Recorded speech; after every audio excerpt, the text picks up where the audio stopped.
Thanks to the law community. That's the new thing these days. Sure, Madam Chairwoman. Brodsky. Cunningham. Bergdorf. Present. Feeney. Here. Kuhn. Mayo. Here. Peter. Here. Ricard. Present. And Whalen. Here. 7 present, Madam Chairwoman. Thank you. Have folks had a chance to look at the minutes? Yes, Madam Chair. Oh, Cunningham's here. Who's that? Welcome to I'd like to make a motion, Madam Chair. Sure, is there a second? Second. Thank you, Mr. Ricard. Minutes are approved. Let's jump, all in favor? Aye. Thank you. Any opposed? No, great, thank you. Let's jump down to item 7. This is authorizing agreements regarding Albany County insurance coverage. And Ms. Condon is here to talk about this. Thank you, Madam Chairwoman. Thank you.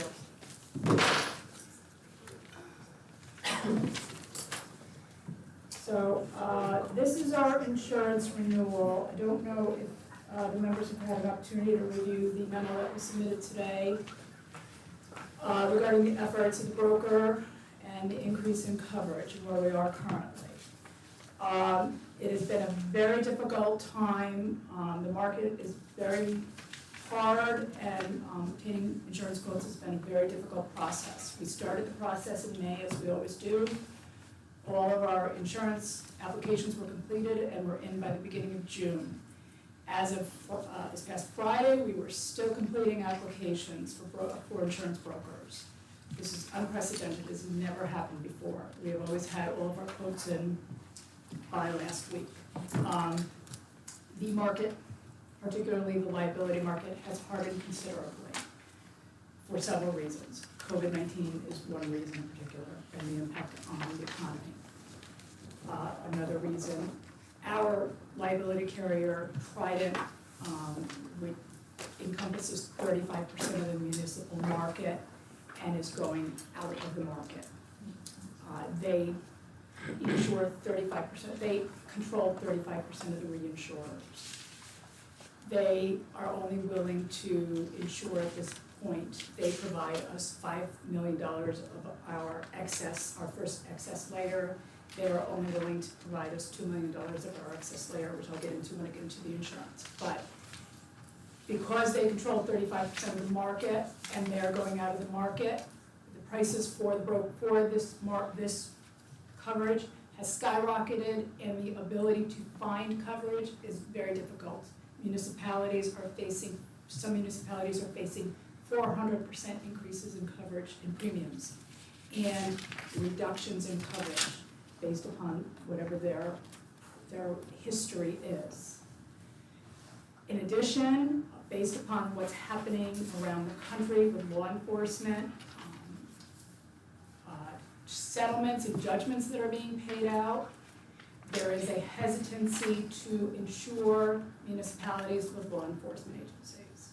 So all of that is culminated in a bit of a perfect storm. Regarding malpractice, we were advised by our longtime malpractice carrier, Medical Liability Mutual, back in the spring that they were no longer going to be insuring nursing homes.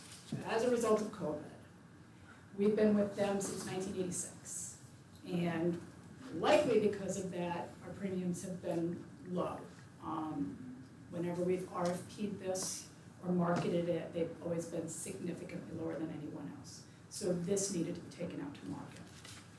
So in looking at our premiums and where we are not complete, and I'm asking for an extension and to come back and to ask the broker to continue to get more price quotes. Some are complete. Property is complete. What is before you? Property was up slightly, but it's only up because our values are up because the nursing home now is complete, and so the value of the nursing home is complete. As we continue to have reassessments of the values of our properties done as they age, the values have been changed and we're having them revalued, our values will go up, and so the premium will go up. The rate has remained the same, but the premium has gone up slightly because the values of some of the properties have gone up. The jail was revalued, and the nursing home was revalued this year. We've been doing it every year. Certain properties have been revalued because when Gallagher came in, we had determined that many of the large buildings, including this building, hadn't been revalued since the 1980s, so we've been systematically going through our buildings. Boiler and machinery is up slightly. It's up about $8,000. We have an option for higher deductibles to reduce it slightly. I don't recommend we do so. Our departments that have boilers, water purification, frequently have losses, and they use this. They frequently have claims and get paid, so I don't recommend changing this. I would go with a higher premium. It's worth it. Crime is just the second year of the 3-year policy, which we did last year. So getting to where we see changes, cyber. Cyber was very difficult this year. Not because of us, we've had no claims, we've had no issues, we've not had any hacking. Perry has been on top of everything. But we have had to complete several applications. They just kept asking Perry for more and more information. The cyber carrier is reduced our limits from 5 million to 1 million. They reduced the premium slightly. This is what is happening in the market. A refusal to increase limits any further. There is an option for a $2 million policy at $115,000. The broker's not recommending we do it. They feel as long as we continue what we're doing, that we don't do anything outside of what our normal operations are, that we should be fine, there shouldn't be any issues. We've maintained, we have a very good plan in place. IT is on top of everything. We have training for employees. They don't feel that we need to increase it at that cost. We can revisit it again next year as things hopefully will start to ease up in the insurance market. Medical malpractice has been broken into 2 areas, nursing home and then the clinics, which is the other departments. The new carrier is MedPro Group. The coverage is slightly higher. It's $1 million per claim with a $3 million aggregate. The prior coverage, is just $1 million per claim. The clinic premium is $119,000. That covers all of the departments except the nursing home. That is roughly about the same that they were charged previously. The nursing home is up significantly, $398,000 for the nursing home. That is attributable to COVID and nursing home claims, as well as our nursing homes had some claims, but mostly COVID. It is first dollar coverage, and they will provide counsel for the claims. Next is the area which is not complete as yet, the package policy. So what is reflected on the documentation I submitted is actually changed as of now. Argonaut, which is also known as Trident, originally came in with a $2 million package. I was told just before the meeting that Safety National has offered to provide a $5 million package, the initial $5 million package at essentially, I don't have the exact premium yet, but essentially the same cost that Argonaut was going to do $2 million for. The broker's waiting for the exact cost and is recommending that we take that. It will save us several $100,000, and then they can come back with umbrellas on top of it, and they're still waiting for additional umbrella quotes. They've only gotten one so far from the ones that are listed here. So for that reason, I'm asking for more time in order to get us more quotes. We have 2.5 weeks until renewal. So I'm hoping that this will all be finalized before the August meeting, and that I will have everything by next week. And at least we will hopefully be able to save a few $100,000.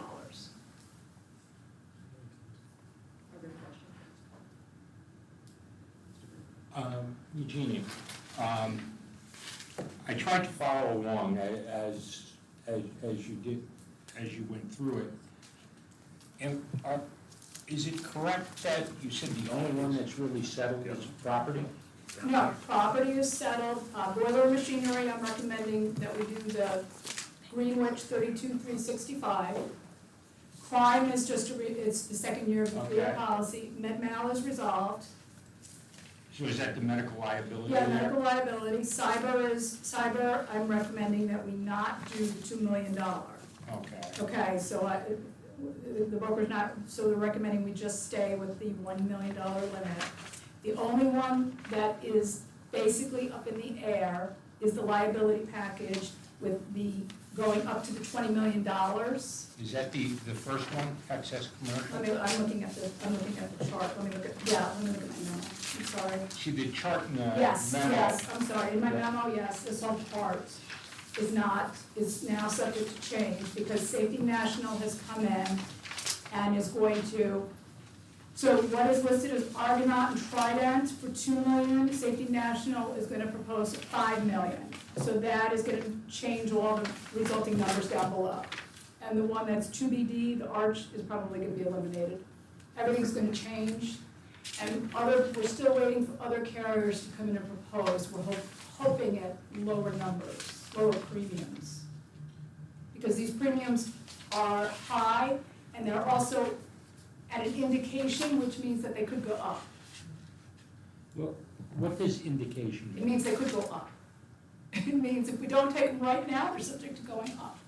Oh, If we okay. don't bind immediately, they might go up, yeah. So if you put off decision until August 14th or whatever. Yeah. Okay. That they're not set in stone, is what they mean. I realize that you can't answer this with a degree of specificity, but how does this total number of 2,345,000 compare? It's, last year was 1.2. That was fine. The year before was 1.3.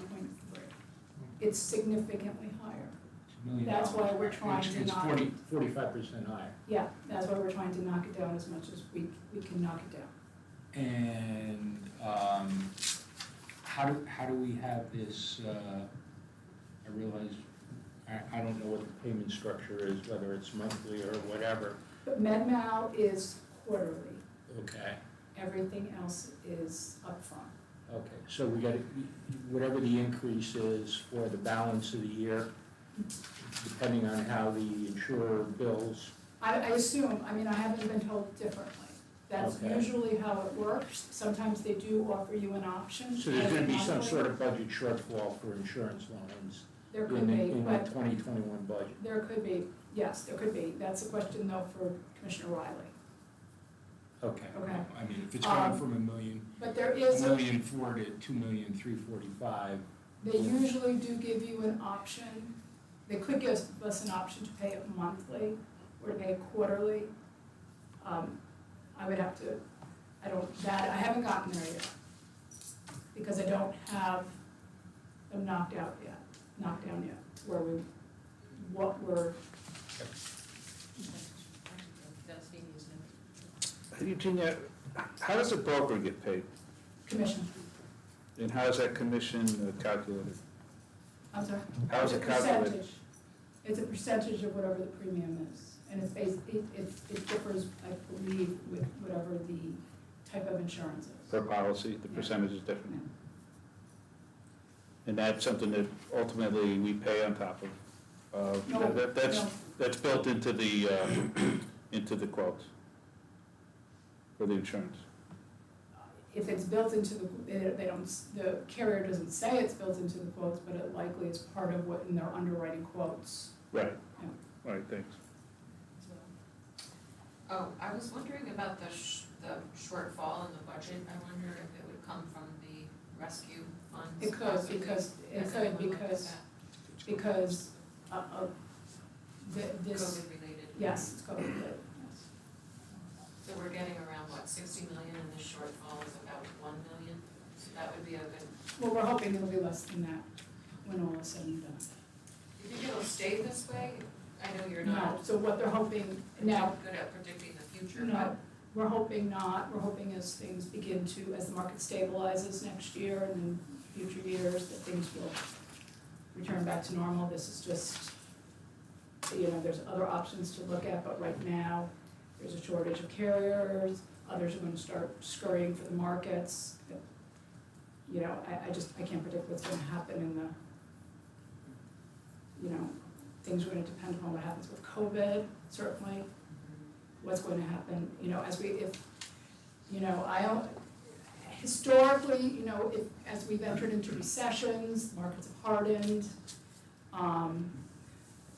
It depends upon what happens in the market and what happens, what happens with the economy, what happens with, legal proceedings. Some of this is driven by what's happening in the law enforcement market. We could start to see changes with what they're going to offer, much as they do with workers' comp. They split, and now, workers' comp claims are subject, for law enforcement, are subject to much higher SIRs.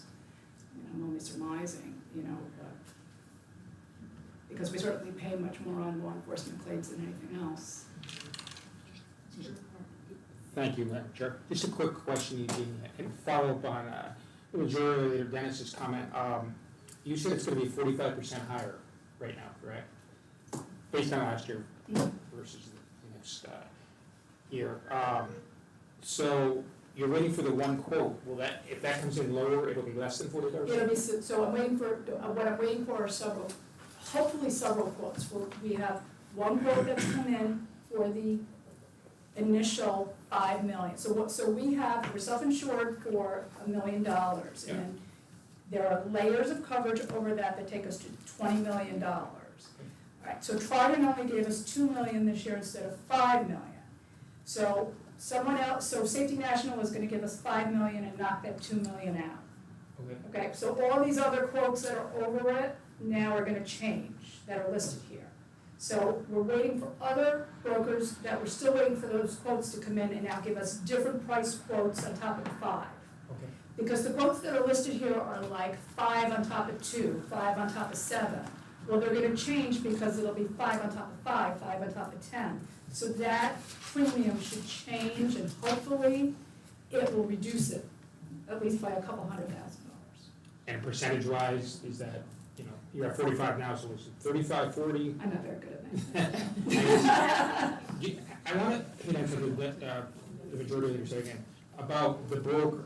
So they're not making any more if the policy is 45% higher versus 35% higher, or it's current. Are they making more, the broker? Well, they're paid by commission, so we don't pay them directly. Okay. So it's based upon what the commission is, how the carrier, it's a percentage of the commission, so they could be based upon.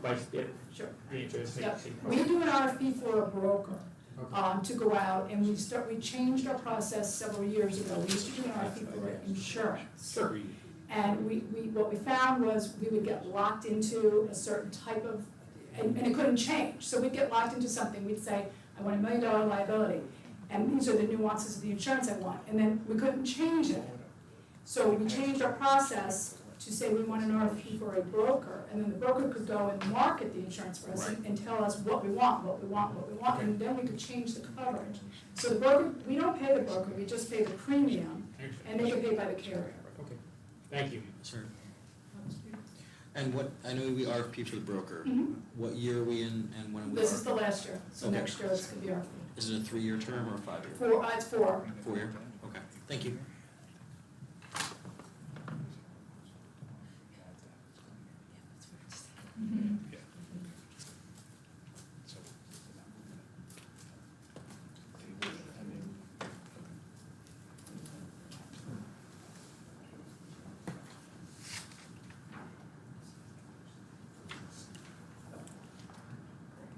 Are there more questions? I got one quick question. Sure. What, we have Gallagher for 3 years, right? 4. 4. What year is this? It's the last year, This is the last year, so we're gonna go out, yes. 2021 will be an RFP for Yes. for brokers. Yes. The contract is actually, I just went to CAB last month for it, so we write it so that it's in the spring, so, but it'll it'll be written the end of this year, beginning of next year, to start with this insurance for next year. So it'll be sometime in the spring. What went to cap? The authorization for the Gallagher. I take that to cap for approval. Oh, that's just a contract. Yes. It's not, because their remuneration comes from, Yeah, a because normally, percentage of I the- anticipate that it's going to be, you know, based upon the prior numbers, that it would be under 100,000, Yeah. not normally. One last question. Where does crime fit into all of this? Is that under the general liability? No, crime is a separate policy. No, I mean, like, for example, our sheriff's department. Yeah, so, we have employees who accept cash. Our finance department, they accept cash. People come in and pay their taxes. County clerk's office, they accept checks and cash. The sheriff's office, people pay fines, they pay money, so that's what the crime covers. It also covers public officials, is under the crime policy, which is, the certain elected officials are required to be bonded. The sheriff, the treasurer, but we bond the controller. The district attorney and the county clerk are required by statute to be bonded, and that's under the crime policy. I guess my question was a little more nuanced. You know, our sheriff probably for the last, as long as I can remember, had a certain jurisdiction. And now they're doing work in the city of Albany. Is that something that affects, Not under the crime, it's under their police professional, it's under the package. which, under the The general package. liability? Yeah, the general liability is the package policy, and that's the liability, auto, and police professional. The crime is for theft of funds. Right, okay. So if there's a theft of, if an employee steals a check, or if there's someone steals from our petty cash, that's the crime. You know, we have departments with petty cash funds, that's crime. The package policy, the large liability, covers the police professional, it covers the public officials, so if, you know, the acts of the legislature are covered under that, the acts of the attorneys are covered under that, the licensed employees, they're all covered under the public official, under the package. Right. But if there were an incident in Sure, the if we were city of sued- Albany and we were sued, Under the package. and it would be under the package. Yep, So, does that go into our rating component? yep. Every time it goes into, if we were sued and we reported it, it would go into our lost runs, and they would review it all. Okay, thank you.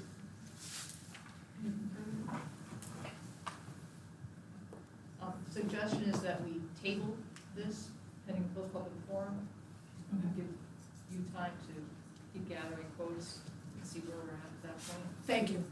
Does that work? May I make a request? And I realize this was probably the ink, we're lucky that the ink is still dry on this. But you know how you have a summary page at the end? If you could just include what we paid last year. I think it's, Yeah, I was looking for it myself. I was looking for a sort of a side-by-side. you for each policy? Well, Sure. well, it's in this matrix, you know, what the current carrier, you know, expiring 395, you know. It just, You under like the total here? Yeah. What we'd be paying and maybe have a total from last year? Yeah, I last thought I year, did put it in there. yeah, I looked for it, that's what I was looking Yeah, for. I thought I did put it in there. We might have missed it. Done this memo, I've corrected this memo, I did here, it's in the, second to last page, top paragraph. Second and last Last page. year, repair premium was 1.278, Second and last page. proposed awards resulted in combined premiums of 2,345. What page? What page, yeah? 57? Of my memo. So let me count. no, that's your name. 1, 2, Oh, 3, there it is. 4 It page. says top paragraph of that page. Got it. Got All it. right, we see it. Thank you. Do you need anything else? Oh, No, it's right here. 1.1 million. okay. At least two, yeah, the whole time. May I have a motion to table? Motion, Madam Chair. I'll second it. A motion by Mr. Peters, second by Ms. Cunningham. All in favor? Aye. Any opposed? No, thank you. Thank you. gentlemen. Appreciate the explanation. Good luck. Thank you. Good luck. Ms. Ziegler, would you like to come to the table for? Thank you so much. Item 8, authorize an agreement with New York State Coalition Against Sexual Assault regarding the Sexual Assault Services Program. Thank you. This is the, entering the third year of a 3-year grant with Office of Victim Services, which is our largest grantor. We've had a relationship with them for decades now. It's pretty much the same thing that we do when they support all of our work except for our prevention education, community mobilization, which we are supported at the Department of Health. So this pays for our counseling, this pays for our court advocacy, this pays for records management, this pays for, it helps assist with the hotline, pretty much all our services. So we'll be going into RFP probably early next year for the next grant cycle, but this is just the third of 5 years. I'm sorry, third of 3. There is a 2-year potential extension, but I anticipate RFP. Any questions? Madam Chair, if there are no other questions, I'd like to make a motion. Any other questions? Second? Okay, all in favor? That's right. Aye. Any opposed? I'm way Passes behind. unanimously. Paul's catching up. Thank you. I should have taken you first. Thank you for your time. That was very educational. I have a lot to learn. Thank you. All right, thank you. Okay. Item 2 is tabled. Item 3 is also tabled, request a sponsor. Catching up to myself here. Item 4, Mr. Bergdorf, you are here to speak about that, correct? Yes. Okay. This is not new. It has been around for a fairly extensive period of time. What this essentially does is that it requires third-party delivery platforms that are actually going to sell the product for a restaurant, to have a written or restaurant, and there's a definition for restaurant, cafeteria, whatever, to actually have an agreement with that facility so that it protects the reputation of the facility. It was amended to take out advertise and whatever, so they can put in Paul's Pizza Shop, but they can't sell my stuff. So it could be a sort of a universal menu search, and they can make some advertising revenue off it. And it was also amended so that it would take effect within 60 days. That was at the request of the, not Grubhub, but DoorDash. And so that amendment was made. Public hearing last night, there were no one objected to it. Ms. Cunningham? Yeah, can you just tell me again, like, what problem this is trying to solve? Here's what happens, or what used to happen. You go on the Grubhub site and you go to Paul's Home Family Restaurant, and your call goes to Chicago, okay? And you give them your order. They then, you think you're ordering from the restaurant. They then order from the restaurant and they find out that there's no prime rib left, and they substitute chicken, but no word ever comes back to you. So there has to be, there's also issues in which the delivery person delivers stuff cold, damaged, etc.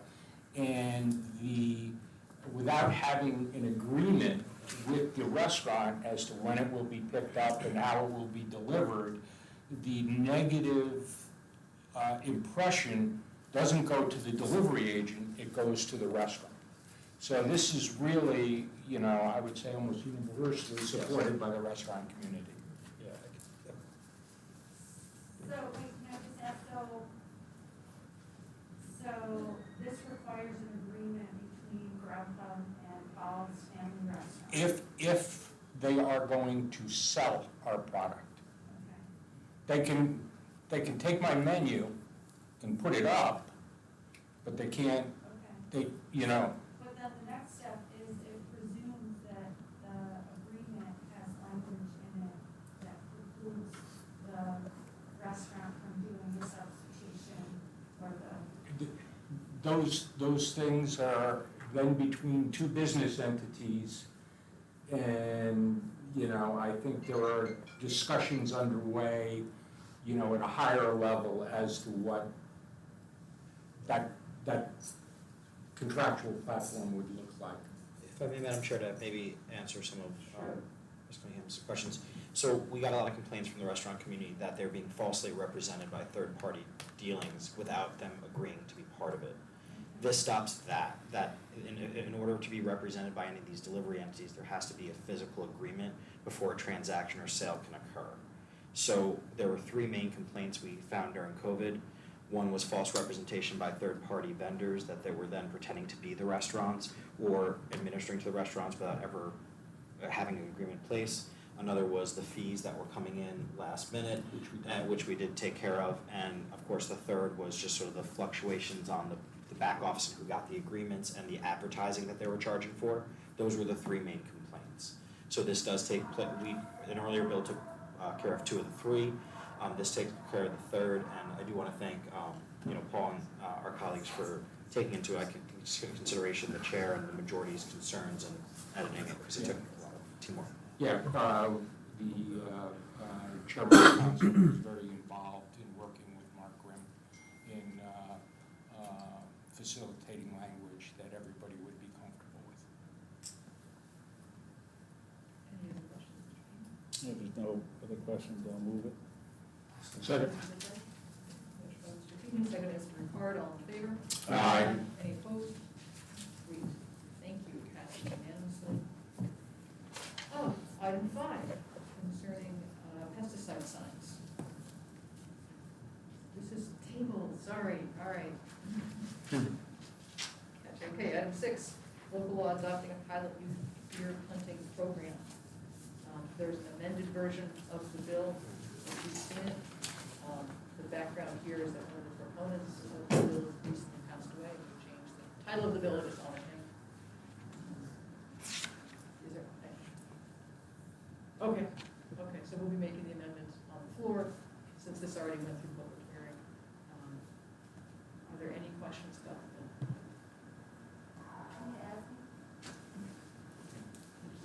Mr. Peter, Madam Chair, if there's no other questions, I'd like to make a motion to move this. any other questions? I'd like to be added. Second by Mr. Gerber, all in favor? Aye. Any opposed? Thank you. Passes unanimously. Okay. Make a motion to close? Thank you, Mr. Gerber. There you go. Thank you. Adjourn?